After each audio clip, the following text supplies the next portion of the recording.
गुज़िश्ता topic में हमने YOLO की ट्रेनिंग पे गुफ्तगू की थी। योलो की ट्रेनिंग में योलो के लॉस फंक्शन का एक अहम किरदार है। इनफैक्ट किसी भी न्यूरल नेटवर्क की ट्रेनिंग में लॉस फंक्शन हमें ये बताता है कि न्यूरल नेटवर्क किन चीज़ों को लर्न करने की कोशिश करेगा।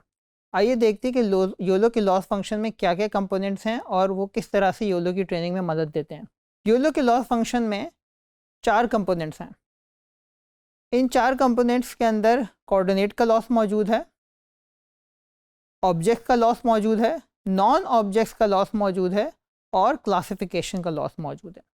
अगर हम ऑब्जेक्ट के लॉस फंक्शन को देखते हैं तो हमारे पास इसके अंदर 2 कंपोनेंट्स हैं। पहले पार्ट के अंदर हम एक्स वाई कोऑर्डिनेट्स का लॉस कंप्यूट करें, यानी एक्स पोजीशन में बाउंडिंग बॉक्स की एक्स पोजीशन में कितना एरर है, बाउंडिंग बॉक्स की वाई पोजीशन में कितना एरर है। और उसके बाद हम ये कंप्यूट कर रहे हैं कि विड्थ जो बाउंडिंग बॉक्स की कंप्यूट हुई है उसमें कितना एरर है, इसी तरह हाइट जो कंप्यूट हुई है उसमें कितना एरर है। यहाँ पे इस इक्वेशन को थोड़ा सा और समझते हैं। यहाँ पे 2 समेशंस लगी हुई हैं। पहली समेशन है जो 0 से b तक जा रही है और दूसरी समेशन है जो 0 से s तक जा रही है। यहाँ पे b बता रहा है कि इस पर्टिकुलर सेल जिसके अंदर ये लॉस कंप्यूट होना जा रहा है उसके अंदर कितने बाउंडिंग बॉक्स थे।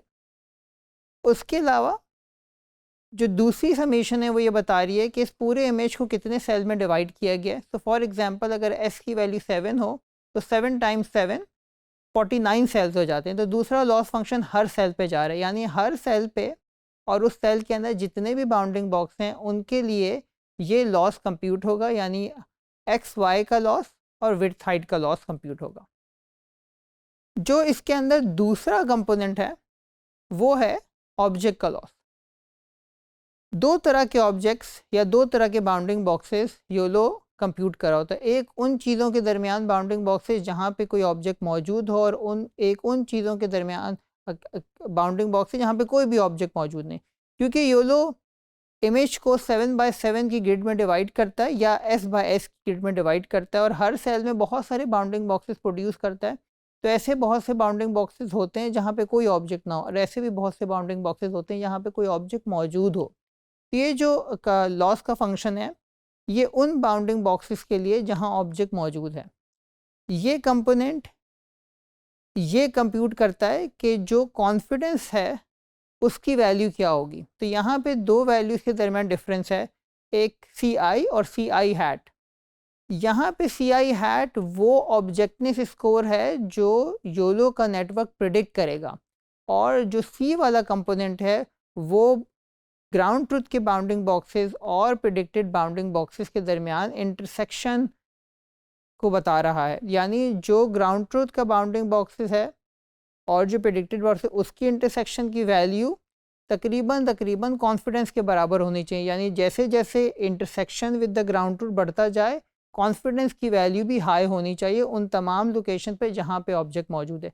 ये कॉन्फिडेंस की वैल्यू एक बहुत इंपॉर्टेंट फैक्टर है क्योंकि इसी कॉन्फिडेंस की वैल्यू से आखिर में हम ये डिसाइड करते हैं कि कौन से बाउंडिंग बॉक्सेस को रखना है और कौन से बाउंडिंग बॉक्सेस को रिमूव कर देना है। इसके बाद जो तीसरा लॉस फंक्शन है वो नॉन ऑब्जेक्ट का लॉस फंक्शन है। नॉन ऑब्जेक्ट का लॉस फंक्शन का मतलब ये कि वो सारे बाउंडिंग बॉक्सेस जो ऐसे सेल्स में या ऐसी लोकेशंस पे मौजूद हैं जहाँ पे कोई ऑब्जेक्ट मौजूद नहीं था उनका कॉन्फिडेंस क्या होगा। तो ग्राउंड ट्रुथ की टर्म्स में सोचें तो उन जगहों पे कॉन्फिडेंस की वैल्यू 0 होनी चाहिए, यानी वहाँ पे कोई ऑब्जेक्ट था ही नहीं तो कॉन्फिडेंस की वैल्यू भी 0 होनी चाहिए। तो यहाँ पे हम कॉन्फिडेंस की जो ग्राउंड ट्रुथ की वैल्यू उसे 0 इंसर्ट करते हैं और जो C हैट की वैल्यू है वो प्रिडिक्टेड कॉन्फिडेंस स्कोर है। यानी हम ये चाहते हैं कि ड्यूरिंग ट्रेनिंग इन तमाम जगहों पे जहाँ पे कोई ऑब्जेक्ट मौजूद नहीं है वहाँ पे योलो का आर्किटेक्चर 0 कॉन्फिडेंस प्रिडिक्ट करे ताकि बाद में हम इस कॉन्फिडेंस की वैल्यू पे इन नॉन ऑब्जेक्ट को रिमूव कर सकें।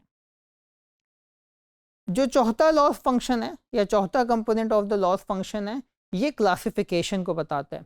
जैसे कि गुज़िश्ता टॉपिक में डिस्कशन हो चुकी है कि योलो ना सिर्फ बाउंडिंग बॉक्सेस प्रेडिक्ट करता है बल्कि हर बाउंडिंग बॉक्स के लिए ये भी बताता है कि ऑब्जेक्ट की क्लास क्या थी। जैसे कि इस बाउंडिंग बॉक्स के अंदर डॉग मौजूद है या हॉर्स मौजूद है या पर्सन है या कार है या बाइसिकल है एंड सो ऑन।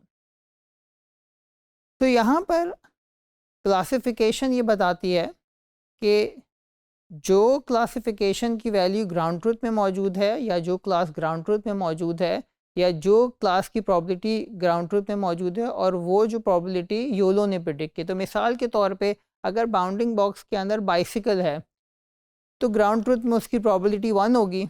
योलो ने उस सेल के अंदर डिफरेंट क्लासेस की प्रॉबिलिटीज़ कंप्यूट की हुई होंगी।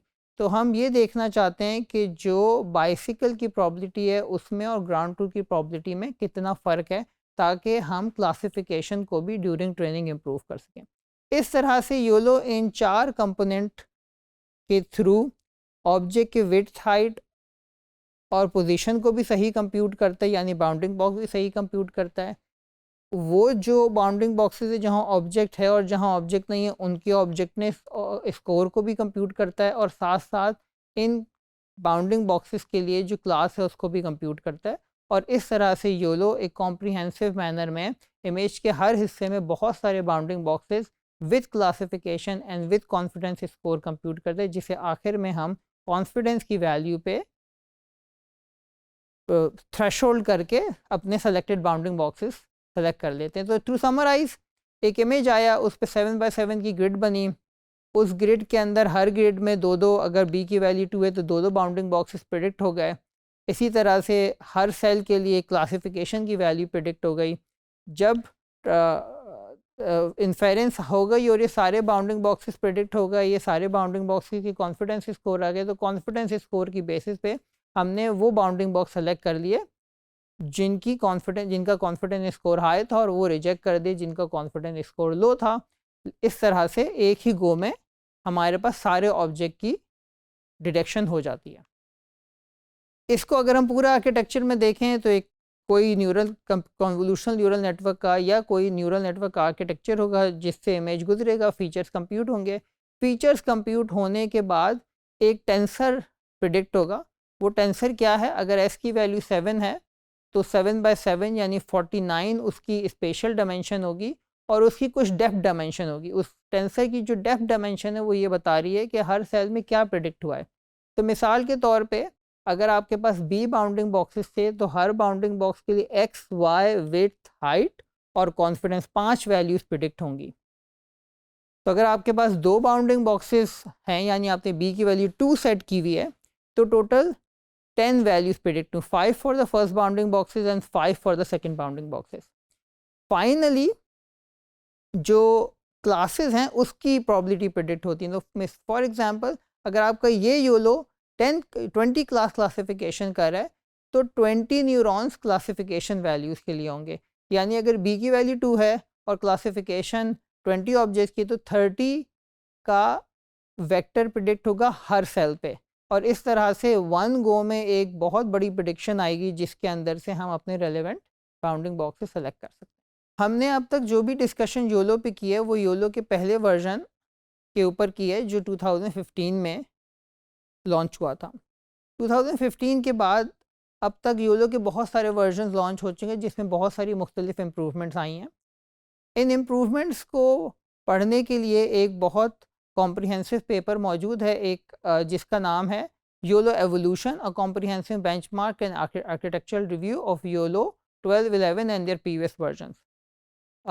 इस पेपर के पढ़ के आप योलो के लेटेस्ट वर्जन्स के बारे में मालूमात हासिल कर सकते हैं, और इस तरह से आपको ये पता चल जाएगा कि योलो के फर्स्ट वर्जन से लेकर अब तक क्या क्या इम्प्रूवमेंट्स हो चुकी हैं। योलो का मौजूदा वर्जन योलो 12 है। हो सकता है जब आप ये लेक्चर देख रहे हो तो और भी लेटेस्ट वर्जन आ चुके हों, तो जो भी लेटेस्ट वर्जन है उसको आप यूज़ करके अपनी ऑब्जेक्ट डिटेक्शन के टास्क परफॉर्म कर सकते हैं।